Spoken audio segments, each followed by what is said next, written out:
ఈ మందులు ఒక నెల రోజుల పాటు వాడకపోతే ఏం జరుగుతుంది? ఏ మందులు అంటే ఇప్పుడు చూడండి, ఫైజర్ అనబడే ఒక సంస్థ మీకు ప్రపంచంలో one of the top most pharma company. So ఇప్పుడు ఈ ఫైజర్ వాళ్ళు ఒబేసిటీ పిల్ అంటే ఊబకాయం, ఇప్పుడు మన ఆఫీస్కి వచ్చేవాళ్ళు చాలామంది నేను గమనిస్తున్నాను బాగా లావుగా ఉంటున్నారు. సో ఈ ఒబేసిటీ ఎక్కువ అవుతుందండి, దీనివల్ల సమస్యలు వస్తున్నాయి, డాక్టర్లు చెప్తున్నారు. మాకు ఇలాగ మాత్రలు ఇస్తున్నారు. చూడండి, వెయిట్ తగ్గడానికి మాత్రలు ఇచ్చే ప్రక్రియ కూడా ఇవాళ ప్రపంచంలో ఉంది. ఎలా కుదురుతుందండి? మాత్రలు వేసుకుంటే మీరు వెయిట్ తగ్గిపోతారు అని చెప్పి ఒక సంస్థ చెప్తే దానిని ఎలా నమ్మాలి? కానీ అమాయకులు ఏంటంటే, ఓహో నేను 5 కిలోమీటర్లు నడవక్కర్లేదు, డైటింగ్ అక్కర్లేదు, ఉపవాసము అక్కర్లేదు, ఏమీ కష్టపడకుండా ఒక మాత్ర మింగేస్తే నేను వెయిట్ తగ్గిపోతాను అనే భ్రమలో ఉన్నవాళ్ళు వేల సంఖ్యలో ఉన్నారు. సో ఇప్పుడు వీళ్ళు ఏం చేశారు? ఒక హ్యూమన్ ట్రయల్ అనేది చేశారు. అంటే టైం టు టైం కొత్త రకమైన ఒబేసిటీ పిల్స్ అండి.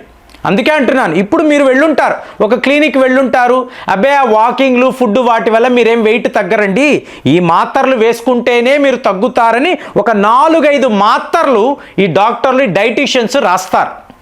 సో ఇందులో ఈ ఫైజర్కి సంబంధించిన ఈ మందు కూడా, అందుకే అంటున్నాను, ఒకవేళ ఫైజర్ అనే పేరు చూశారు, ఈ మాత్ర పేరు చూశారు అనుకోండి, ఒక్కసారి గూగుల్ సెర్చ్ కొట్టండి.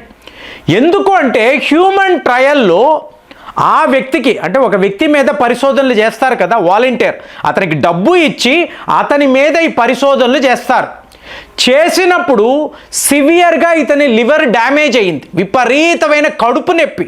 ఏంటి? ఒబేసిటీ పిల్ వాడడం వల్ల. సో ఇమీడియట్గా ఎంతో కొంత నిజాయితీ ఉంది కదా, సో ఫైజర్ వాళ్ళు ఏంటంటే, మేము ఈ మాత్రను ఇక్కడితో ఆపేస్తున్నాం, ఈ మాత్రం మార్కెట్లోకి రాదు. ఎందుకు అంటే దీని సైడ్ ఎఫెక్ట్స్ చాలా ఎక్కువ. అంటే మరి ఇంతకు ముందు ఉన్న మాత్రలు అంటే అవన్నీ లో డోసేజ్ అండి, కాబట్టి పర్వాలేదు అంటారు. కాదు ఫ్రెండ్స్, మనము ఎంతో మందిని చూస్తున్నాము. ఇప్పుడు చూడండి, లైపోసెక్షన్ అంటారు. ఇప్పుడు చైతన్య రాజ్ అని చెప్పి కర్ణాటకకు సంబంధించిన ఒక ప్రముఖ నటి, సో ఈవిడ లైపోసెక్షన్ చేసుకున్నారు. ఆపరేషన్ థియేటర్లోనే ఈవిడ మరణించారు. సో అలాంటప్పుడు చూడండి, ఈ మెథడ్స్ కాదండి, వెయిట్ తగ్గడానికి ఇలాంటి ప్రక్రియలు అనేవి మనం అనుకరించకూడదు. ఇప్పుడు ప్రముఖ దర్శకుడు దాసరి నారాయణరావు గారికి ఏమైందండి? సో ఇప్పుడు ఆ వైద్యము అనేది వికటించింది. ఏదైతే చేసుకోకూడదో, మీరు వెయిట్ తగ్గాలి అనుకోండి, మార్గం ఏమిటండి? టోటల్గా ఫుడ్ తగ్గించడం. సో మా దగ్గర ఉండే డైట్ చార్ట్ చూసారనుకోండి, ఇందులో తినడానికి ఏమీ లేదు కదండి అంటారు. అన్నీ తినడానికి ఉన్న వస్తువులే, కానీ మన అలవాట్లకి ఇది చాలా ఎక్స్ట్రీమ్గా కనిపిస్తుంది. కానీ పోయిన వీడియోలో కూడా అగస్త్యుడి నుంచి, భోగర్ నుంచి, వళ్ళలార్ వరకు ఏం మాట్లాడాము? చాలా లిమిటెడ్ ఒక గురు తీర్థము అన్నాము అనుకోండి, అదే మీ కణాలను కాపాడుతుంది. దానికి సపోర్ట్గా మీరు పళ్ళు, కాయగూరలు చాలా లిమిటెడ్గా, మొన్న క్యాన్సర్ క్యాంపు పెట్టాము, అందరికీ కూడా చద్దన్నమే పెట్టాం. దీనిని మీరు ఒక 6 నెలలు తినగలిగారు అనుకోండి, ఈ రోగాలంతా మటుమాయమైపోతాయి. డయాబెటీస్, బీపీ, క్యాన్సర్ లాంటి రోగాలు. సో అలా చూసినప్పుడు మనము ఇవాళ తినడము కాదు, ఏది పడితే అది తినడము. కొంతమంది వస్తున్నారు, ఈ పిల్లలు చూస్తే వాళ్ళ వయసుకి వాళ్ళ దేహానికి సంబంధమే ఉండడం లేదు. కొంతమంది తల్లిదండ్రులు, మా బాబు బాగా చిక్కిపోతున్నాడంటే, చిక్కిపోవడం కాదండి, వాడు ఆ వెయిట్లోనే ఉండాలి. కానీ అన్వాంటెడ్గా కేఎఫ్సీలు, మెక్డానల్డ్స్లు, కూల్ డ్రింకులు, ఇష్టానుసారం జంక్ ఫుడ్ తిని ఇంతలా ఉంటే వాడు బొద్దుగా చక్కగా ఉన్నాడు అని వీళ్ళు భ్రమపడతారు. సో ఎప్పుడైతే వీటిని మానేసాడో, లేదా ఏదో ఒక రోగం, ఇవాళ స్కూళ్ళకు వెళ్ళే పిల్లలకు కూడా ఇలాంటి రోగాలు వస్తున్నాయి.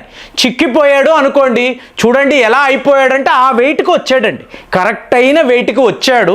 అప్పుడు బొద్దుగా ఉన్నాడు అంటే జంక్ ఫుడ్, బాడీ అంతా కూడా కొలెస్ట్రాల్, ఫ్యాట్ నిండిపోయి, చిన్న పిల్లలకే గాల్ బ్లాడర్లో స్టోన్స్ వస్తున్నాయండి, కిడ్నీ స్టోన్స్ వస్తున్నాయండి.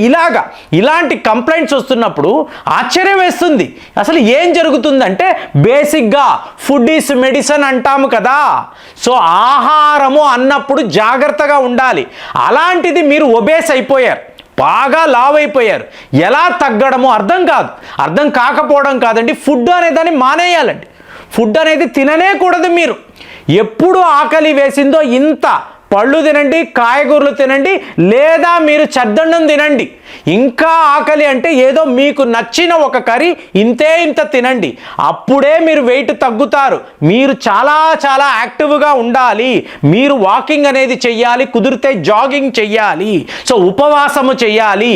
అప్పుడే వెయిట్ అనేది తగ్గుతుంది. అంతేగాని ఫైజర్ ఇప్పుడు వాడు ఏం చెప్తున్నాడు, 2030 వచ్చే నాటికి మా టార్గెట్ $150 బిలియన్ అమెరికన్ డాలర్స్. ఏది? ఈ వెయిట్ ఒబేసిటీ పిల్స్ మాత్రమే. ఇప్పుడు అదే డయాబెటీస్ అన్నారు అనుకోండి, ఏకంగా $100 బిలియన్ అమెరికన్ డాలర్స్ దాటిపోయింది. అంటే వీళ్ళకి ఇది ఒక పెద్ద వ్యాపారం అండి. ఈ వ్యాపారము కోసము కొత్త మందులు, కొత్త విధానాలు. మీరు ఇన్ని మాత్రలు వేసుకోండి వెయిట్ తగ్గిపోతారు అంటే ఫస్ట్ లివర్ డ్యామేజ్ అవుతుంది, తరువాత కిడ్నీస్ డ్యామేజ్ అవ్వడము, అదే రకంగా ప్యాంక్రియాస్ గ్లాండ్స్లో ఇన్ఫ్లమేషన్, వాపు.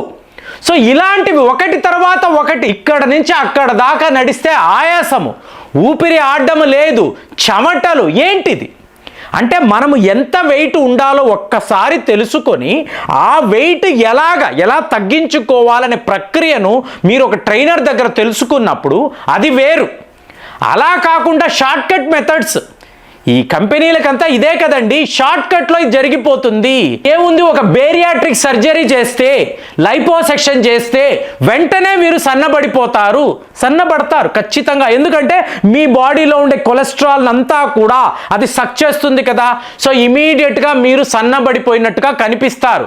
కానీ మీ మెటబాలిజంలో తీవ్ర స్థాయిలో మార్పులు వస్తాయి. మీ లివర్ ఫంక్షన్ మారిపోతుంది, బైల్ రూబిన్ యొక్క పరిస్థితి వేరేలాగా ఉంటుంది, కిడ్నీస్ పైన ఒత్తిడి. అంటే మీ దేహానికి, మీ కణాలకు తెలియకుండా మీరు ఏదో కొత్త రకమైన ఒక ప్రక్రియను ప్రవేశపెట్టారు. సో దీన్ని మీరు బేరియాట్రిక్ సర్జరీ అనొచ్చు, లైపోసెక్షన్ అనొచ్చు, ఈ మాత్రలు, ఇంజెక్షన్లు. సో పోయిన వారం కూడా మాట్లాడాం, ఆ నటి శుభ్రంగా ఉంది. వైటమిన్ సి ఇంజెక్షన్లు వరుసగా ప్రతిరోజు వేసుకోవడము, ఆ రోజు ఉపవాసము, పొరపాటుగా వైటమిన్ సి ఇంజెక్షన్ వేసుకుంది. వైటమిన్ సి అన్నప్పుడు నిమ్మరసములో దొరుకుతుంది కదా, సి విటమిన్ కలిగిన పళ్ళు. చిన్న పిల్లల్ని అడిగినా కూడా చెప్తారు. ఈ జ్ఞానము ఆవిడకి లేకపోవడము, అంతా షార్ట్కట్ మెథడ్స్, డైటీషియన్స్ చెప్పేవి, ఈ డాక్టర్లు చెప్పేవి నమ్మేసి ఎక్కడెక్కడి నుంచో ఇంజెక్షన్లు వచ్చి ఇలాంటి ఆపరేషన్లు చేసుకొని ఆఖరికి ప్రాణాల మీదకి రావడంతో అప్పుడు పరిగెడితే వస్తున్నప్పుడే చనిపోయారండి. ఎంతెంత మంది గురించి మాట్లాడుతున్నారు. ఇప్పుడు రాకేష్ దీవానా అని చెప్పి అతను కూడా అంతే, మీకు ఆపరేషన్ థియేటర్లో సర్జరీ జరుగుతున్నప్పుడే మరణించాడు. సో ఇలాంటి డేంజర్లో మీరు పడకండి. ముందు మీ వెయిట్ని గమనించండి.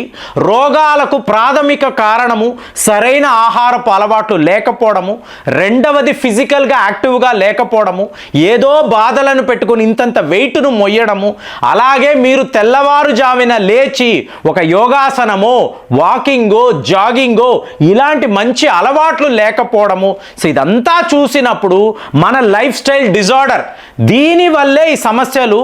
అంతే తప్ప మీరు వరస పెట్టి ఎవరైనా ఈ మాత్రలను ఎక్కువ వాడితే మేము వెయిట్ తగ్గిపోతామనే భ్రమలో ఉంటే మాత్రము ఫైజర్ వాళ్ళకి సంబంధించి మీరు కూడా చూడొచ్చు, వాళ్ళు ఎందుకు ఈ మందులను ఆపేశారు, దీనివల్ల ఏమిటి ప్రమాదము అంటే ముందు లివర్ పాడైపోయిందండి. లివర్ పాడైపోతే సర్వము పోయినట్టే. అలాంటి పరిస్థితి మనకు అవసరమా? కాబట్టి నెల రోజుల పాటు ఎవరైనా మందులు వాడితే దయచేసి మందులను పక్కన పెట్టండి. పక్కన పెట్టిన తరువాత మీ ఆరోగ్య పరిస్థితి ఎలా ఉంది, మీరు మెరుగుపడ్డారా, బాబాయ్ మేము ఇంకా వెయిట్గానే ఉన్నామండి అంటే మీరు ఫుడ్ తినడం మానేసేయండి, ఎక్కువ శాతం ఉపవాసంలో ఉండండి, ఆటోమేటిక్గా మీ వెయిట్ మీ కంట్రోల్లోకి వచ్చేస్తుంది. ఇదే మీకు అద్భుతమైన మెథడ్. యోగా శాస్త్రాల్లో ఇదే చెప్తున్నారు. ఎంత తక్కువ తింటే అంత ఆరోగ్యకరమైన జీవన విధానం ఉంటుందని. మరి మీలో ఎంతమంది ఈ నియమాలను పాటిస్తున్నారు? ఎవరైనా ఒబేసిటీ పిల్స్ అనేవి వేసుకుంటున్నారా? వేసుకుంటే ఇమీడియట్గా ఆపేయండి. చాలా చాలా డేంజర్ అండి. ఇలాంటి పొరపాటు చేయకండి.